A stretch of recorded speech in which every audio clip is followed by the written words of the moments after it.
Hi friends, ఎలా ఉన్నారు? నేనైతే చాలా బాగున్నాను. మీరైతే ఎలా ఉన్నారో కామెంట్ సెక్షన్లో కామెంట్ చేయండి. Welcome to the Arogyamastu Telugu videos channel. ఈరోజు మనము బ్రింజాల్ ఫ్రై అండి, వంకాయతో వేపుడు తయారు చేసుకుందాం. చాలా ఈజీగా బ్యాచిలర్స్ రెసిపీ ఈజీగా అయిపోయిద్ది.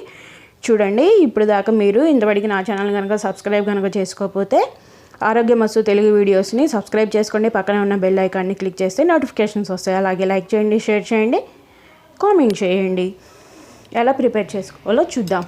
ఫస్ట్ ఒక బాండీ తీసుకొని దాంట్లో ఒక 2 టేబుల్ స్పూన్స్ దాకా నూనె వేసుకోండి. తక్కువ నూనెతో ఫ్రై చేసుకుందామండి. చూడండి,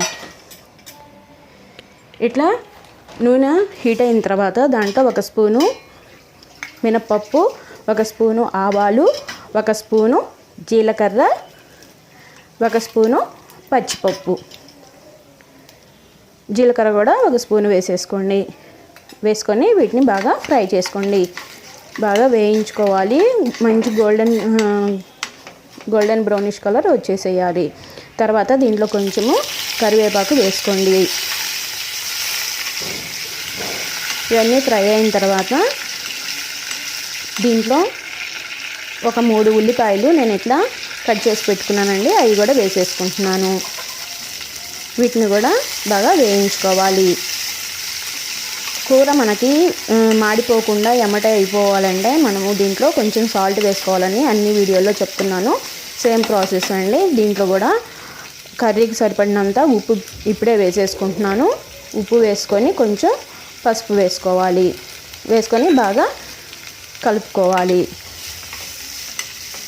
ఈ ఉల్లిపాయ ముక్కలు కూడా వేగిన తర్వాత నేను ముందుగానే వంకాయలని కట్ చేసి పెట్టుకున్నానండి.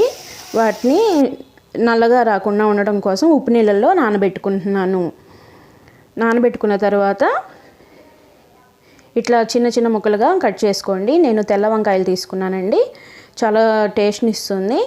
ఇట్లా ఉప్పు నీళ్ళల్లో నుంచి తీసేసి ఇప్పుడు బాండీలోకి వేసుకోవాలి. ఇలా వేసుకొని బాగా వేయించుకోవాలి. వీటిని కూడా మనము మగ్గేదాకా ఉడికించుకోవాలి. ఫ్రై అన్నాం కదా, డీప్ ఫ్రై కాదండి, షాలో ఫ్రై లాగా చేసుకుంటున్నాను తక్కువ నూనెతో. ఇట్లా మనము కలబెట్టుకున్న తర్వాత మూత పెట్టేసి ఒక 15 నిమిషాల పాటు బాగా ఉడికించుకోవాలి. మధ్యలో కొంచెం ఒకసారి 2-3 సార్లు కలుపుకున్న తర్వాత చూసుకోండి, ఉడికిపోయిద్ది. ఎందుకంటే మనం ఉప్పు వేసాం కాబట్టి ఎమ్మటే మగ్గిపోయిద్ది. 15 మినిట్స్ తర్వాత బాగా వంకాయలు ఉడికిన తర్వాత ఇట్లా 1 స్పూను కారము, నేను ముందుగానే ఒక వీడియోలో చూపించాను కదా పుట్నాల పప్పు పొడి ఎలా తయారు చేసుకోవాలో, ఆ పొడిని వేసుకుంటున్నాను. మీకు కావాలంటే డిస్క్రిప్షన్ బాక్స్లో లింక్ ఇస్తాను, చూసుకోండి. పప్పుల పొడి వేసుకుంటున్నాను. అంతేనండి, వంకాయ వేపుడు రెడీ అయిపోయింది. చాలా ఈజీగా తయారు చేసేసుకోవచ్చు.